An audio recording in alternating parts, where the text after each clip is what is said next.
Tamam gel ya. Bugün hiç mesela siftah yaptınız mı? Gelinlik veya nişanlık. Allah'a çok şükür. Siftahımızı yaptık. Evet. Çok iyi. Çünkü sizin gibi organizasyon firmalarında pandemiden dolayı düğün vesaire işlerinde azalma olduğu için bir zorluk var. Sadece sizi yani ne talebiniz var, ne derdiniz var, ne kadar iyi, ne kadar kötü sizin durumunuzu öğrenip sonra onunla ilgili çalışma yapıyoruz biz. Bu pandemiden dolayı sıkıntı. Özellikle bizim sektör çok zordu. Düğün, siz... Salonlar durdu. Eskisi gibi şeyler de kalmıyor. Kalıplar da kalmıyor. Açılan paketlerden hiç şey aldınız mı? Şu anda 1.000 liralık ayda bir yardım alıyorum. İyi. O var. İyi. O karşılıksız mı, kredi gibi mi? Bu 1000 lira. Bilmiyorum. Şu anda 3 aylığına 1.000 lira veriyorlar. Esnaf öyle söylüyor. Ne? Yani bu kadar. Elbette pandemi tamam da yani ama bununla ilgili pandeminin bununla bir şey yok. Evden mi çıkıyor insanlar? Alım güçleri mi düştü? İşsiz mi kaldılar? Yani ne olacağı belli olmadığı için. Para harcamıyor. Evet. Tam onu anlamak için sordum. Bunu hiç kimse İşler nasıl?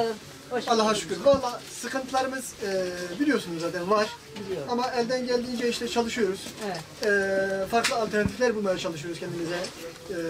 Farklı alanlardan yeni şeyler yapmaya çalışıyoruz. Bu şekilde işleri döndürmeye çalışıyoruz. Normalde mesela hali hazırdaki durumda kırtasiyeler çok sorunlu. Yani şu anda Çok. Türkiye'deki en sorunlu birkaç tane sektörde bir tanesi de Bir kırtasiyeler. de bu zincir marketler sebebiyle ikinci kere sorununuz var. Aynen öyle. Doğru mu? Doğrudur. Bir de Ben geneline bakıyorum. Evet. Eleştiri de yapmıyorum. Çünkü biz sizin yaptığınız, mecliste yapıyoruz ayrı. Evet. Ama bu dükkanların içinde onu yapmıyorum. Hiç yapmadım. 1 yıldır geziyorum. Sadece bu pandemi öncesinde. Ama çok şey öğrendim sizden. sağ olasınız. Esnaftan çok şey öğrendim. Sağ olun.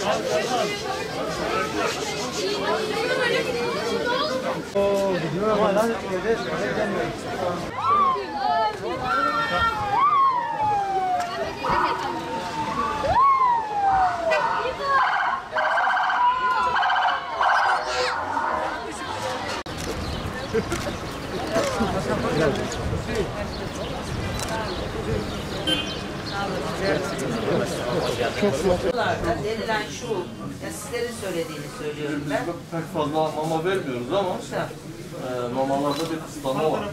Bu arada bir kısıtlama var. Hayırlı bol kazançlar. Teşekkür ederim. Nasıl yani oradan buradan projelere geçilebiliriz. Yani bu sıkıntıdan olur.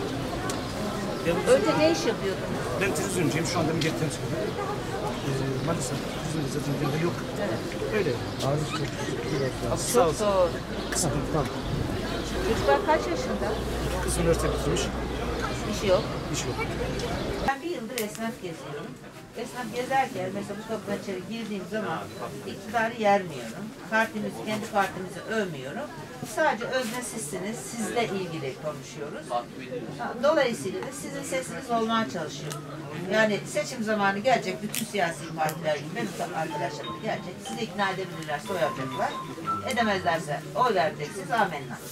Şimdi mesela Midyat'ta gezerken nispeten daha esnafın durumu iyi gibi olduğunu anladım ben şimdi esnaf gezerken. Ama mesela giyim mağazalarıyla ilgili, sizinle ilgili şeye yönelik İstanbul'da, Ankara'da sizin sektöre ilişkin, işte yeni Eskişehir'de şöyle bir şikayet var. Diyorlar ki bunların her yeni girişinde pahalı geliyor. Müşterinin alım gücü düştü. Bir de pandemiden dolayı insanlar çok alışveriş etmiyor. Bizim durumumuz iyi değil. Burada alışveriş yüksek mi? Alışveriş yüksek değil aslında yani. Bu 2 haftadır yasaklar gittikten sonra biraz yoğunluk daha hareketlendi. Biraz. Ama mesela pandemiden önce biz hep bazı günler nasıl kalır kapatmaya başladık.